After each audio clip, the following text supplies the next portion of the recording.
Alors bonjour et bienvenue à tous et à toutes. Je me présente Chris Wambui Baningela. Aujourd'hui, Dieu m'a mis à cœur de partager avec vous quelque chose d'assez particulier, quelque chose qui nous aidera, nous tous, mutuellement, à comprendre beaucoup de choses en ce qui concerne la vie. Pas seulement la vie chrétienne, mais la vie quotidienne aussi, parce que ça fait partie du commun mortel. Il ne faudrait pas toujours dissocier la vie chrétienne du commun mortel, parce que c'est une erreur. Alors aujourd'hui, je parlerai avec vous de la grandeur. La grandeur, c'est quelque chose qui crée beaucoup de confusion en ce qui concerne nos compréhensions à nous. Qu'est-ce qu'est la grandeur? Comment se comporter si on veut être grand? Comment se présenter? Donc tout ce qui survole et contourne autour de la grandeur. Alors je nommais ce petit module d'initiation à la grandeur utopie. Alors l'utopie, c'est juste dans sa définition courante une illusion. Alors l'illusion que nous avons généralement de la grandeur, comment nous la comprenons, comment nous la vivons, qu'est-ce qui nous pousse généralement à pouvoir penser que la grandeur c'est telle ou telle chose.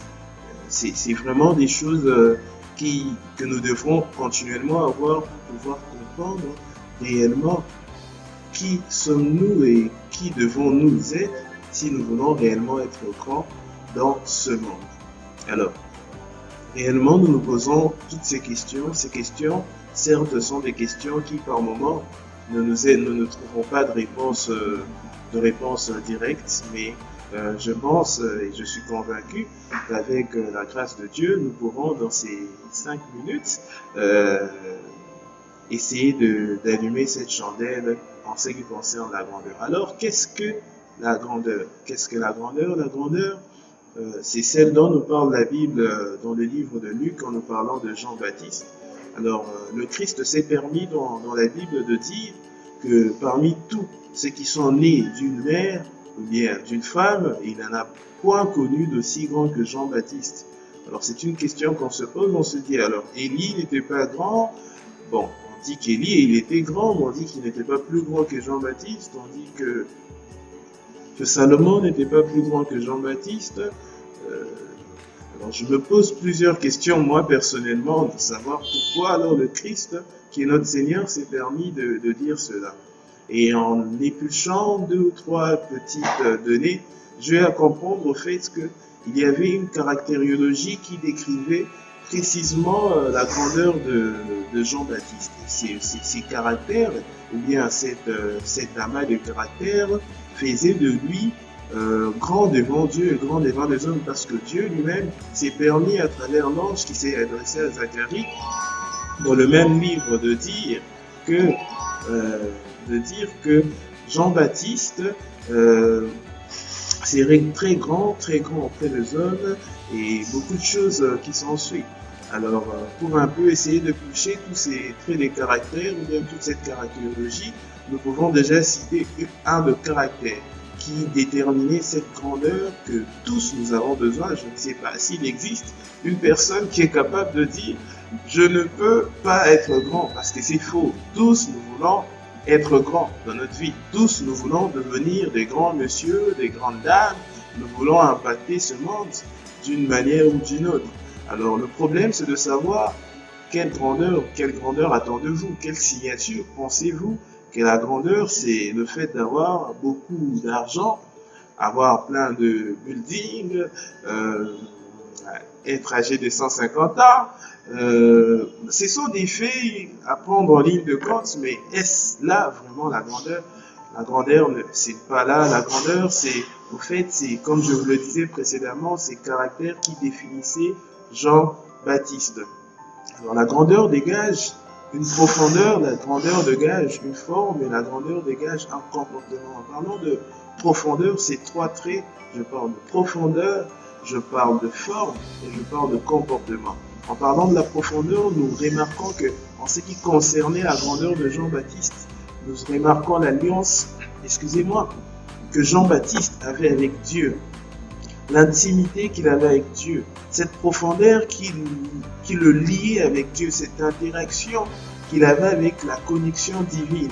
Il était continuellement dans la présence de Dieu, et même l'ange l'avait déjà prédit que ce sera quelqu'un qui sera rempli du Saint-Esprit. La grandeur qui définissait alors Jean-Baptiste, excusez-moi, la grandeur qui définissait alors Jean-Baptiste dans la Bible, cette grandeur est une grandeur au fait remplie de l'intimité avec Dieu. Il faisait tout pour plaire à Dieu. Alors, jeune homme, jeune dame, jeune demoiselle, si tu veux un jour devenir grand dans ta vie, premier caractère lutte de cette profondeur de l'intimité que Jean-Baptiste avec Dieu, notamment plaire à Dieu. Et la grandeur a une forme, et quand nous voyons la forme, nous voyons ces caractères tripartites que l'homme a. Nous voyons le corps, l'âme et l'esprit.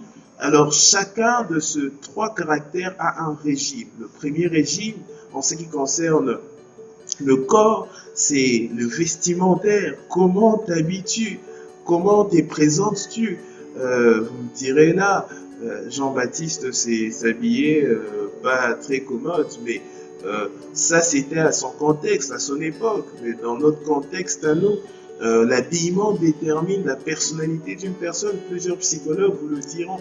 Et au lieu d'aller même dans la psychologie, même dans le quotidien de mortel, tu n'as pas besoin d'avoir fait psychologie pour quand tu observes quelqu'un et que tu regardes quelqu'un, ton système cognitif s'active et te dit ce monsieur n'est pas crédible, cette dame n'est pas crédible. Juste par l'habillement. Alors quand nous voyons le corps, nous voyons l'habillement. Quand nous voyons le corps, nous voyons ce que nous ingurgitons. Ce que nous ingurgitons. Et c'est là que je veux parler précisément du régime. Notre régime, dans notre tripartite, détermine au fait le taux de grandeur que nous pourrions avoir. Qu'est-ce que nous mangeons en ce qui concerne notre âme? Qui nous écoutons? Nous traînons avec qui? Nous parlons avec qui? Parce que le régime que nous donnons, excusez-moi, à notre âme détermine aussi qui nous serons. Et quand nous voyons l'âme, nous voyons la moralité. La moralité, notre moralité est influencée par certaines personnes. Alors en ce qui concerne notre âme, qui nous écoutons, avec qui nous parlons, qu'est-ce que nous lisons, tous ces caractères déterminent aussi notre grandeur. Et en fin de compte, nous avons un comportement. Pour être grand dans ce monde, il faut avoir un type de comportement précis, général, que toute personne peut adopter. Et ce comportement, c'est le fruit de l'esprit qui nous le donne, toujours en demeurant dans la profondeur avec l'Éternel. Et là, nous voyons le livre de Galates 5, quand on nous parle de fruits de l'esprit, et ce sont ces fruits de l'esprit qui déterminent nécessairement quel type de grandeur nous pourrions avoir, la grandeur de l'homme, la grandeur de Dieu. La grandeur des hommes, la grandeur de Dieu. Alors, vous comprenez ici que c'est très important pour nous de ne pas être largués dans cette utopie qui nous fait toujours penser que la grandeur se résume au matériel. Non, c'est tout un amas de ces trois éléments dans sa profondeur, dans sa forme et dans son comportement. Quand nous voyons le comportement, nous voyons cette constance indispensable qui est le fruit de l'esprit pour demeurer grand. Et toutes les personnes ayant marché dans la foi avec Dieu ont eu à comprendre ces choses et ont demeuré avec ces choses, raison pour laquelle ils n'ont pas été vomis. Et jusqu'à la fin, nous remarquons que les gens grands, comme on cite le nom jusqu'aujourd'hui dans la Bible, Enoch, nous voyons Jésus lui-même qui est le modèle parfait de la grandeur, et nous voyons beaucoup de personnes, notamment Jean-Baptiste et les autres qui ont été cités parmi les grands de cette ère. N'oubliez, et je n'oublie aussi jamais, que être grand